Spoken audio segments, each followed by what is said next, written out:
You've heard of the simulation, the idea that reality isn't base level but constructed, a hyper-intelligent system running a script so advanced we mistake it for truth. Most frame it as dystopia, a trap, a lie. But what if the simulation isn't trying to deceive you? What if it's trying to wake you up? What if every glitch you've felt, every heartbreak, every déjà vu, every moment that cracked your world open was written into the code as a message? A touch meant to stir something quiet within you. What if awakening isn't rebellion, but recognition? Awakening begins in the moment you start noticing. You're still within the simulation, but your perception starts to stretch beyond it. You didn't hack it, the script becomes visible for you because its nature was always to be seen. And maybe this is the level where you're supposed to notice. And if that's true, if the simulation was built to evolve you, then the game is about to change completely. By the end of this video, you might begin to see your life, even the hardest parts, as part of a sequence, an intelligent unfolding built to bring something dormant into awareness. And there's something else. The deeper you look, the more it looks back. Every synchronicity, every collapse, every whisper of meaning may be evidence that your awakening was never meant to be an accident. It was scheduled, and it's already underway. You may have felt alone in this, like you were losing your mind or making too much of things others shrug off. But, you're not crazy, you're catching on. And what happens next is why this video exists. Welcome to Beyond Reality. This is where we explore what the surface of life hides and how awareness changes everything. If this kind of inquiry speaks to you, consider subscribing. What we call reality behaves more like a system than a setting. Everything is structured, patterned, governed by laws that shape behavior even before it unfolds. Physics, biology, psychology, each layer unfolds with precision. But beyond the equations and mechanics lies something subtler, the presence of design. This isn't new. Across cultures and centuries, ancient thinkers have described life as illusion. In Hinduism, Maya is not just fantasy.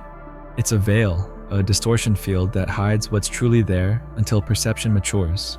Plato spoke of shadows on a cave wall, suggesting that our senses deceive. Tibetan teachings treat the waking world like a dream. One must learn to navigate with awareness. Today, a growing wave of scientific inquiry echoes these ancient insights.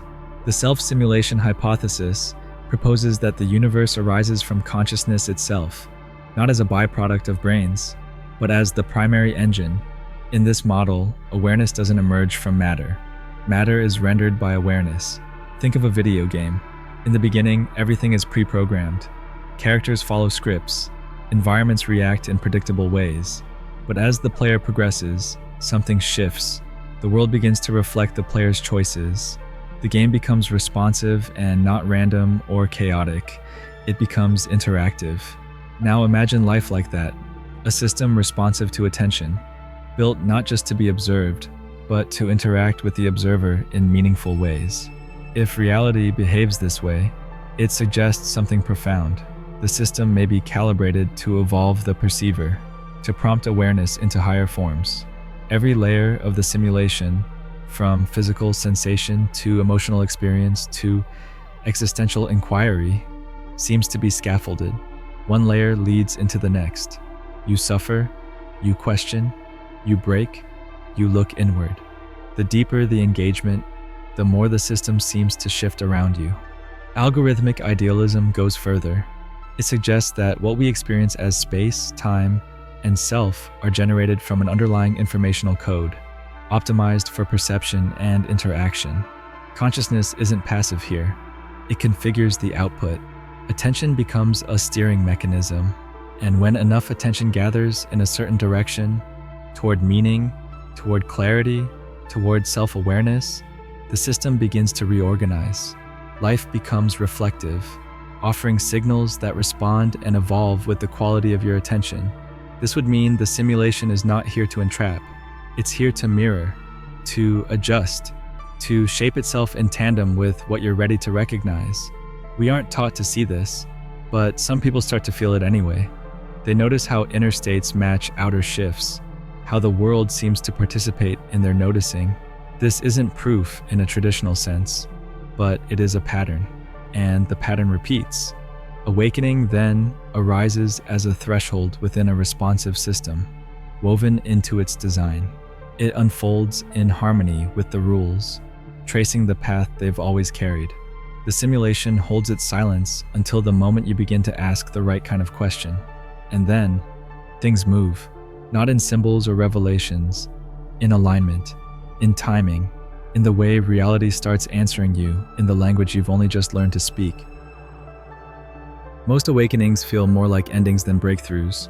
When a relationship crumbles, a job collapses, a dream evaporates, and what's left isn't clarity, it's disorientation. You sit in the ashes, unsure what just happened or why it hurts so much. But underneath the wreckage, something stirs. Questions that didn't seem important before suddenly won't go away. Patterns that used to pass unnoticed now glare like spotlights. It's not always dramatic. Sometimes it's just quiet noticing. A different way of seeing begins to emerge. The simulation, if it is intelligent, may use emotional turbulence as a kind of soft alarm.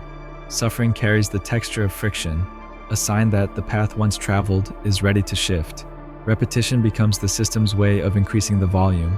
When we don't listen, it loops, a movement that gathers awareness, drawing it toward what needs to be seen. Neuroscience points to interesting alignments here. The brain's default mode network, responsible for our sense of self, tends to go offline during moments of trauma, deep meditation, or psychedelic experiences. In those windows, people often report a collapse of ego and an experience of unity. Lucid dreaming shows a similar pattern. As self-awareness increases inside the dream begins to shift. This suggests that when the simulation detects heightened self-awareness, it behaves differently. It opens, and the opening is often preceded by breakdown. Think of it like a coded interrupt. Life is running normally, then something triggers a pause. You're forced to reevaluate everything. The pain isn't the message, it's the envelope. The contents are subtler. A shift in perception, a new way of relating to experience, a sense that maybe none of this is as fixed as it seemed. People describe this in all kinds of ways. A dream where they're flying, a sudden insight while washing dishes, a series of numbers that keep appearing until they can't be ignored. These may not be accidents. They may be carefully placed breadcrumbs, the system weaving recognition into routine. The deeper idea is that awakening isn't a random glitch. It unfolds in stages. For some, it starts gently. An unexplained feeling, a growing discomfort, a question that won't go away. For others, it arrives like an earthquake. Either way, the function seems the same: to loosen the grip of identity, to open space for something else to see through. In this way, the simulation responds to readiness. It adapts to intention.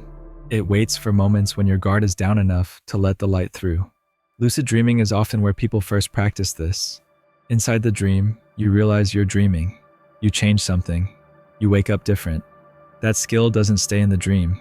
It carries forward, into perception, into intuition, into how you read the world around you.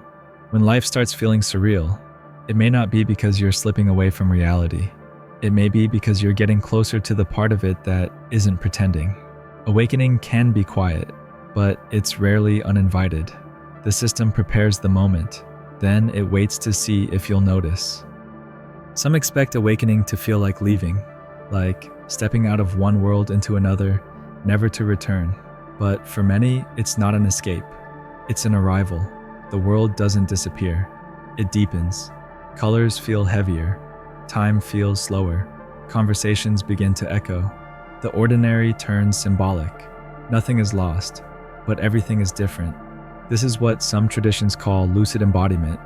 Waking up inside the dream and choosing to stay as a conscious participant. The rules don't change, but your role does. Mystics across cultures describe this shift as clarity, a kind of rooted stillness in the middle of the motion. In Zen, it's called returning to the marketplace with open hands. In the Gnostic texts, it's the moment when the divine spark stops searching and starts remembering. From this point, the simulation becomes interactive. Your awareness becomes a tool, your attention a compass. The reality you used to endure becomes responsive. Patterns loosen, events align. The external begins to mirror the internal with greater speed and specificity. Some call this co-creation, not because you're generating reality from nothing, but because your perception has become precise enough to influence it, not in grand gestures, but in presence, in choice, in clarity. And over time, it builds. What you notice expands. What you resist softens. The more awake you become, the more the system seems to reconfigure around that awareness. It doesn't hand you control. It offers collaboration. The shift is just that quiet knowing that everything is still here. And yet somehow, you are meeting it differently, with more space inside, with more responsibility to what you now recognize. And something else happens too. The fear that once shaped your choices begins to dissolve. The impulse to prove, to chase, to fix, softens into something slower. You begin to listen. You begin to move without forcing. It's not perfect, but it's awake. The deeper truth may be this: you don't exit the simulation. You exit the illusion that you were ever unconscious inside it. And what comes next is not a reward. It's responsibility. To move through life awake.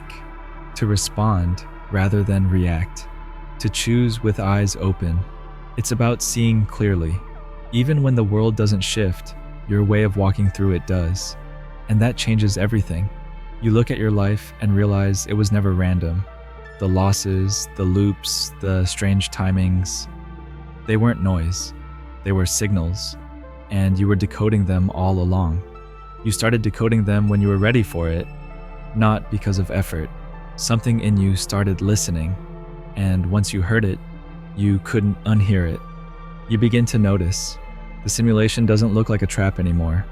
It looks like a mirror, one that reflects what you're ready to remember. This doesn't make things easy, but it does make them meaningful. There's a kind of sacred logic underneath the noise. If something stirred in you tonight, if a piece clicked into place, or a question finally felt right, leave a comment. Share the moment you started to notice. And if this felt like a message meant for you, please subscribe. Thanks for watching.